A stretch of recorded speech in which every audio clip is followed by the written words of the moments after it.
Hi everyone, welcome to it. Oh, let me get the specs on, please. We'll start again. Hi everyone, and welcome to another informative episode of the Visionry Presents.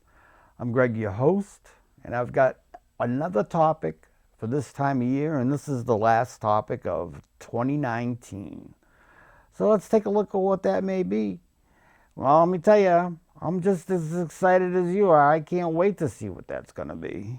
But before we begin, just I wanted to inform you that I'm still fooling around with, the software and learning how to do a few new things. So please pardon if I mess up a little bit, and thank you for your patience.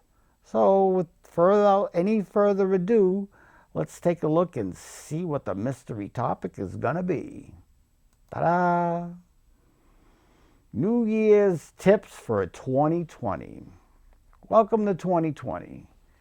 It's time to start the new year right. All the procrastination, stuffing yourself, indulging to excess, staying up too late, that's gotta go. Replace those bad habits and pure laziness with healthier behaviors. It's not that difficult. So, if you want to jumpstart on a pattern of living life to its fullest, feeling joy and fulfillment as well as peace, here are some tips to help you start the new year right. And let's see what the first tip might be. Here we go. Do a yearly review. Now, this is something a little bit different that you may have not heard of before, and I wasn't. This is something I've never heard of before until I started to put this presentation together. So, thing is take stock of where you've been and appreciate all the accomplishments you've made in the last year. In a typical yearly review, you should answer these questions, or these types of questions. What went well for me last year? Think about that. What accomplishments did I have? How did I improve my life? How did I improve my relationships? What did I remove from my life that is now making me happier? What do I wish I had taken more time for? Keep track of these questions and your responses in a journal that you can refer to back in the future. Your answers year over year will be very enlightening. Ask these types of questions about all the important areas of your life, such as your family, relationships, finances, career, things at home, etc.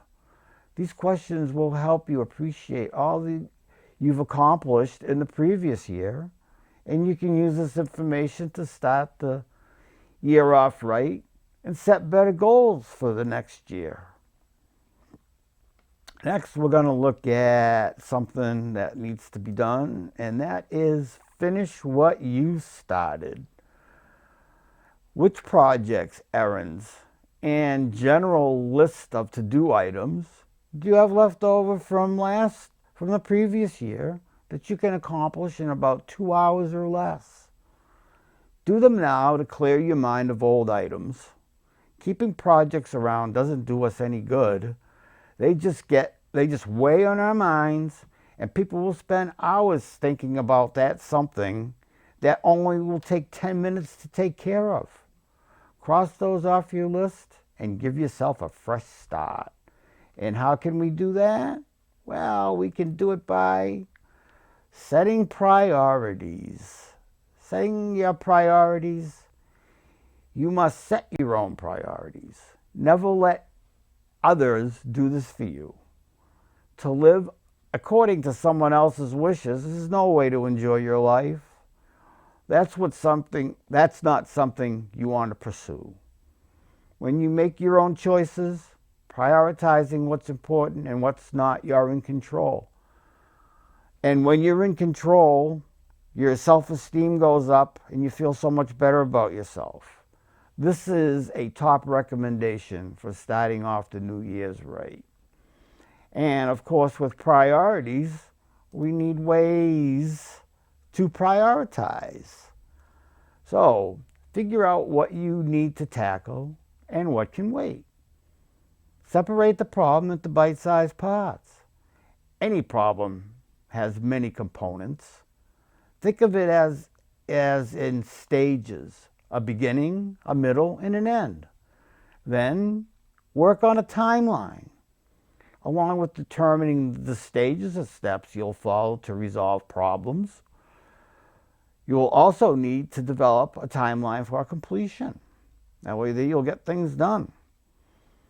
And you don't always have to go through this whole rigmarole alone. Use your network. Why go it alone when you can make use of your network to help you arrive at potential solutions?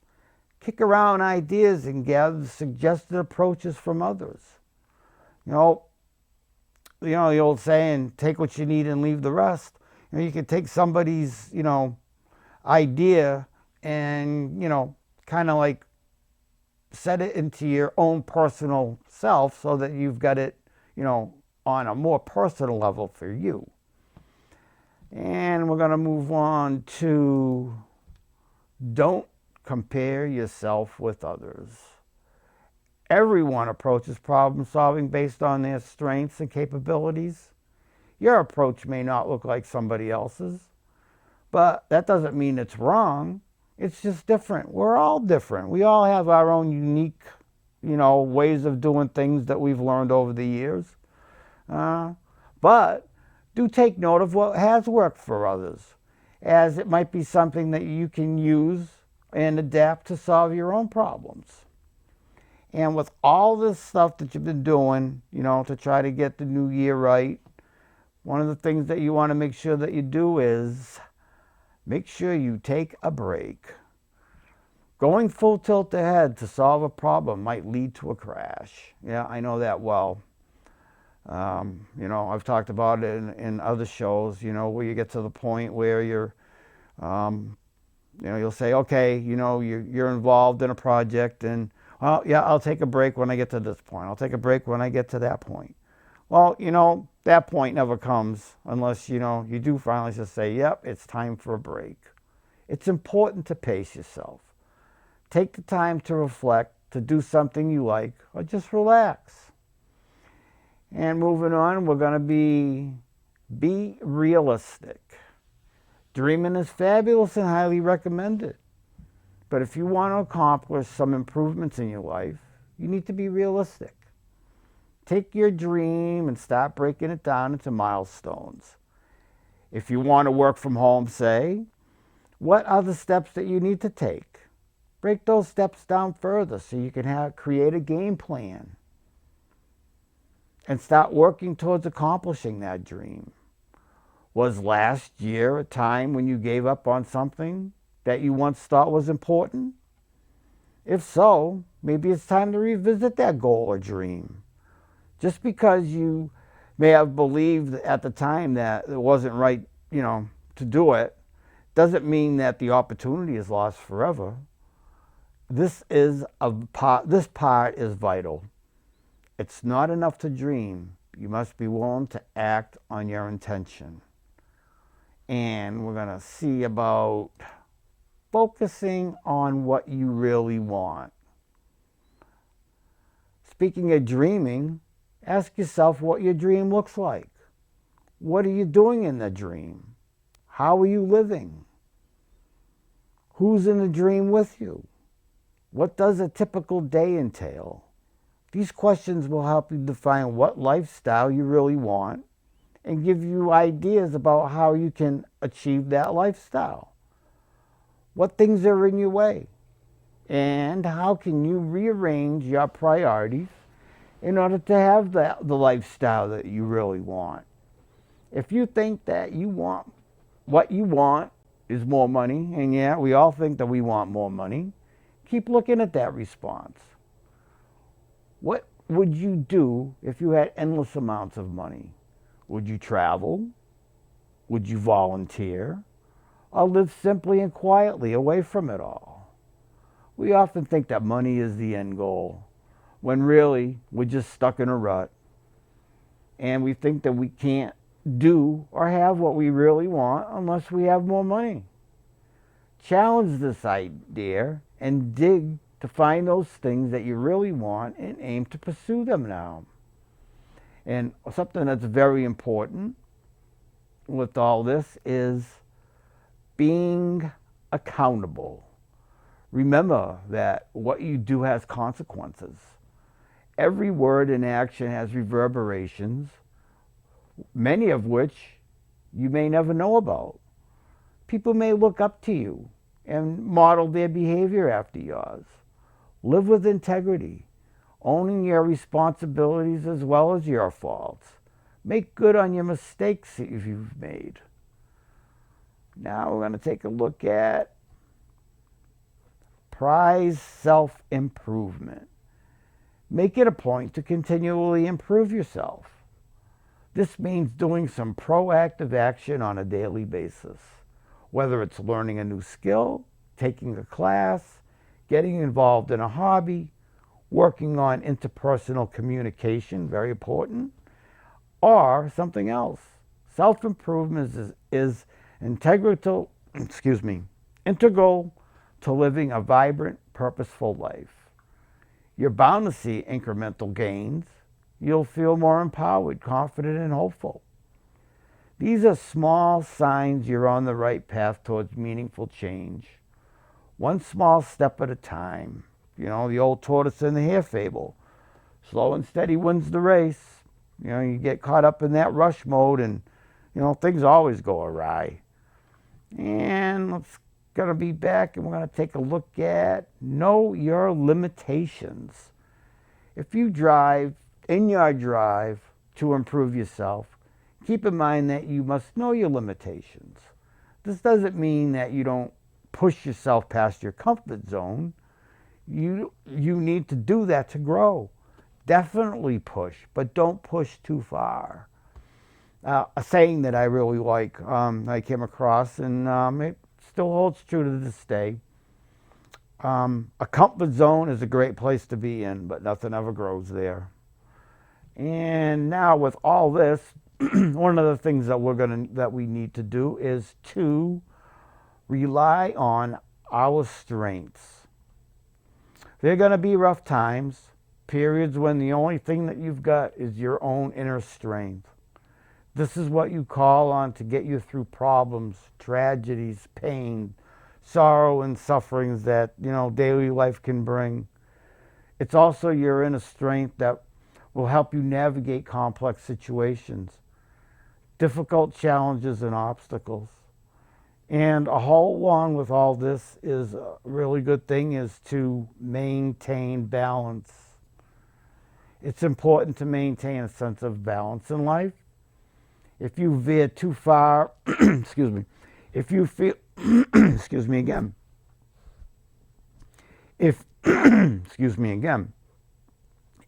veer too far out in one area, reel it in. I like to, do the old casting trick.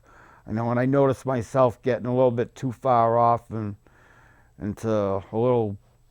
start getting a little bit crazy, I just cast out there, zzz, reel myself back in, and try to find that place of balance. It doesn't matter if it's work-home balance, or diet, exercise, sleep balance, or another kind of balance. What does matter is keeping things in harmony. Lack of sleep and pushing yourself mercilessly won't result in success. Just the opposite, in fact. But maintaining good self-care, recognizing stress, and employing adequate coping strategies, taking time for fun and relaxation, these will help you maintain balance. Now's a good time as any to get started. And one of the last things we're going to look at here, I think, is put yourself at the top of the list.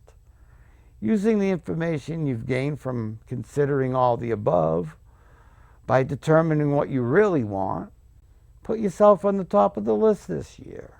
The old adage is true. We really can't help another until we help ourselves. And if we get to that point where we've pushed ourselves to, with no energy left or anything, you can't help anybody else. Take care of yourself and strive to reach your own goals. Will make you a better spouse, friend, child, or parent. Well, friends, these examples have a far greater impact on those around us than anything we might say. And taking care of your own health and well-being means you'll be around longer for your loved ones too. Be sure to take time for yourself each day to work towards your goals. This can lead to attaining the lifestyle that you want this year. And I just wanted to add something. I had a question by one of the viewers that wanted to, ask that, I sit here and I talk to you guys and I'm doing the PowerPoint presentation, but what's on this side of the screen that you don't see? So let me give you a little view of that. All right, so that's what I see. And there's my text, and each slide is basically set up in the same way.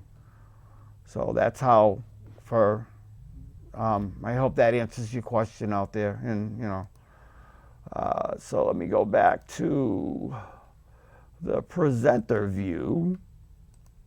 It's like that. Okay, so folks, that point again on the Visionary Presents. That's it for today's installment of the Visionary Presents. Thanks for tuning in, and I hope you're able to learn something new today to help yourself or another along the path to a more fulfilling and enjoyable life and new year. As always, I'm Greg, and if there are any questions, comments, complaints, or suggestions, my email is thevisionary@pm.me. And just take note of how Visionry is spelled. Sometimes that gets some people screwed up. And as I've mentioned in past shows, this is a very secure email service I use. I mean, it costs me a couple bucks a month, but for the peace of mind, it's well worth it. And those folks that I correspond with about my show and stuff that have questions and suggestions and comments, haven't had any complaints yet, but I don't know. You never know when that's going to happen.